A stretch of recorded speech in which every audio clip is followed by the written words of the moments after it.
बाज़ औक़ात जिल्द पे, चेहरे पे या गहरे भूरे रंग के या स्याही माल धब्बे बनने लगते हैं, तो आम तौर पे ये बढ़ती हुई उम्र के साथ ज़ाहिर होता है। तो इसे एजिंग स्पॉट कहते हैं या लीवर स्पॉट भी कहते हैं। ये ज़रूरी नहीं है कि इनका ताल्लुक लीवर की किसी बीमारी से हो। लेकिन अगर आपका जिगर सही से काम नहीं कर रहा, तब भी ये जिल्द के मसाइल आपको ज़रूर होंगे, लेकिन आम तौर पे जिस्म में एक मिनरल्स की कमी की वजह से ज़्यादा ज़ाहिर होता है।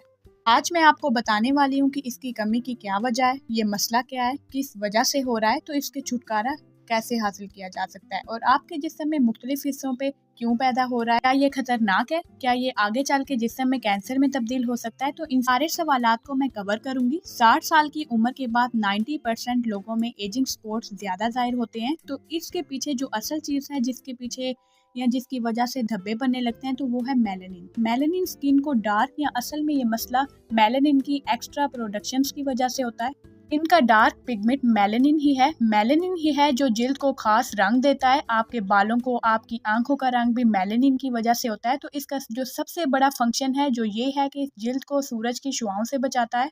ये स्किन को प्रोटेक्ट करता है। जो खतरनाक अल्ट्रावोलेशंस आ रही होती हैं, उन्हें यूवी रेडिएशंस कहते हैं, इनसे बचाता है, क्योंकि शुआएं स्किन के सेल्स को, खास तौर पे ये सेल्स में मौजूद डीएनए को डैमेज कर देती है। क्योंकि कुदरत ने जिस्म में इंसान के पैदा होने के साथ कई सालों में ये हिफाजती अम्ब्रेला बनाई है, जो सूरज से आने वाली खतरनाक शुआओं से सेल्स को बचाती है। बॉडी डीएनए डैमेज को रोक पाती है। इसमें जो ट्रीटमेंट ऑप्शन है, उसमें कुछ केमिकल ट्रीटमेंट भी शामिल हैं। ब्लीचिंग, लेजर ट्रीटमेंट में ख़त्म तो हो जाते हैं, लेकिन इनके साइड इफ़ेक्ट होते हैं। तो आज मैं आपको एक नेचुरल हल बताने वाली हूँ। तो इस मसले का, इसका कोई साइड इफ़ेक्ट नहीं है। मेलानिन के बारे में एक और अहम बात यह है कि जिल्द मुख्तलिफ हिस्सों में ये एक जैसी मकदार में नहीं होता। इसकी डिस्ट्रीब्यूटेशन से थ्रू आउट एक जैसी नहीं होती। एजिंग स्पॉट के साथ ये ज़्यादा होता है, क्योंकि बुढ़ापे में स्किन कमज़ोर हो जाती है। ये मेलानिन को उस तरह से कंट्रोल नहीं किया, जिस तरह से रेगुलेट नहीं कर पाती, तो जैसे कि जवानी में कर रही होती है। तो जिसकी वजह से कुछ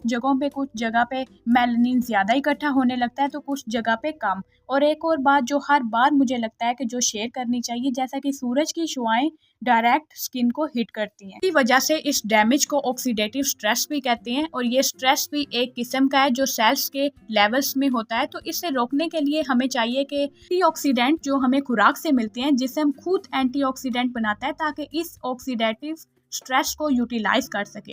और किसी भी तरह से स्ट्रेस हो या ये मेलानिन को ट्रिगर करती है, तो मेलानिन ज़्यादा बनने लगता है। इसकी वजह से इवेंचुअली पिगमेंटेशंस बढ़ती हैं। इसको स्ट्रेस का असर भी कहते हैं। और इतना ही बुरा होता है जितना यूवी रेडिएशंस का, और भी कुछ चीज़ें हैं जो मेलानिन इनको बढ़ाती है। जब आप प्रेगनेंसी से गुजरते हैं, तो जो एस्ट्रोजन, प्रोटेस्टोस्टेरोन में ज़्यादा इजाफा होता है, तो ये हार्मोन्स हैं, और ये भी मेलानिन एक्स्ट्रा प्रोडक्शंस की वजह से बनता है। मेलानिन को एक्टिवेट्स करता है। इसकी वजह से डायबिटिक्स है। लोगों में जिस्म के हिस्सों में, गर्दन पे, आम पीठ पे, इसके नीचे या कोहनी पे, इर्द गिर्द स्किन पे डार्क फूल्स बन जाते हैं। तो ये सब इंसुलिन की वजह से होता है। इसकी वजह से जिस्म में कहीं पे सोजिश है, तो ये इन्फ्लेमेशंस भी आम तौर पे पिगमेंटेशंस को बढ़ा सकती है। तो कुछ ड्रग्स भी मेलानिन को बढ़ा सकती है।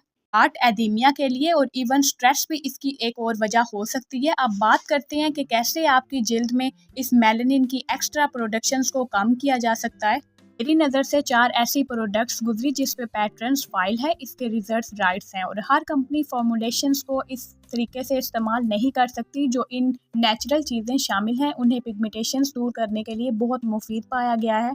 में विटामिन सी और extra grain seeds, macro zincs की कंपोजिशंस था। और दूसरे नंबर पे क्रीम थी, जिसमें लिक्विड इंस्ट्रैक्ट्स, कुछ बेरीज को मिला के क्रीम बनाई गई। तो इसमें नेचुरल रेमेडी पे सर्च की, तो मुझे जिंक और सेलेनियम कंपोजिशंस का रिजल्ट देखने को मिलता है। मैं आपको इसकी वजह बताती हूँ कि सबसे पहले जिंक आपकी स्किन के रिलेटेड हर मसले के लिए ये 100 से ज़्यादा मुख्तलिफ बायोकेमिकल रिएक्शंस में शामिल होता है, और मतलब मुख्तलिफ फंक्शंस में बॉडी की मदद करता है। ये बहुत ताकतवर एंटीऑक्सीडेंट माना जाता है। बॉडी में से नुकसान होने वाली चीज़ों को बाहर निकालता है, और इसमें कुदरती तौर पे मेलानिन को कम करने की सलाहियत मौजूद होती है। क्योंकि सेलेनियम ग्लूटा की प्रोटीन का प्रिकर्सर है, और इसकी मौजूदगी में ग्लूटाफ्यून्स बनता है। ग्लूटाफ्यून्स बॉडी में सबसे ज़्यादा पावरफुल एंटीऑक्सीडेंट्स में से एक है, और इसमें एंटीऑक्सीडेंट्स ऑक्सीडेटिव स्ट्रेस को कम करता है। और यही वो वजह है, जो चीज़ है असल में ये मसला पैदा कर रही है। जिंक खुद भी ऑक्सीडेटिव स्ट्रेस को बहुत हद तक कम कर सकता है। ये दोनों दोनों स्ट्रेस मिनरल्स हैं और इसमें इनकी बॉन्डिंग बहुत कम मिकदार में बॉडी को ज़रूरत होती है और इनका एक और फ़ायदा ये भी है कि ये डीएनए को प्रोटेक्ट करता है और विटामिन डी भी जो सही काम करता है। ये हो सकता है कि आप कोई ऐसी क्रीम ढूंढ लें ये दोनों मौजूद हों। रिकमेंड करूंगी कि आप इसे सप्लीमेंट्स फॉर्म में लें, मिनरल्स बेनिफिट्स फार्मूला और नेचुरल हो और इसमें दूसरे मिनरल्स भी शामिल होंगे और क्योंकि सप्लीमेंट्स की फॉर्म में बॉडी में सही तरह से जज़ब हो पाता है तो अगर आप इसे टिपिकली फॉर्म में या कंपेयर करें तो ये क्रीम के कंपैरिजन में इस तरह से आपकी जल्द तक पहुंच जाते हैं। जैसा कि मैंने पहले कहा कि अक्सर लोग जिंक और सेलेनियम की कमी का शिकार होते हैं तो बाकी ट्रेस मिनरल्स भी बॉडी को चाहिए होते हैं तो उन्हें भी मदद चाहिए होती है ऑक्सीडेंट्स बनाने में। इससे आपको जल्द के मसले के अलावा और भी बहुत सी चीज़ों में मदद मिल जाती है। उम्मीद करती हूँ ये वीडियो आपके लिए बहुत फ़ायदेमंद होगी। अल्लाह हाफिज़।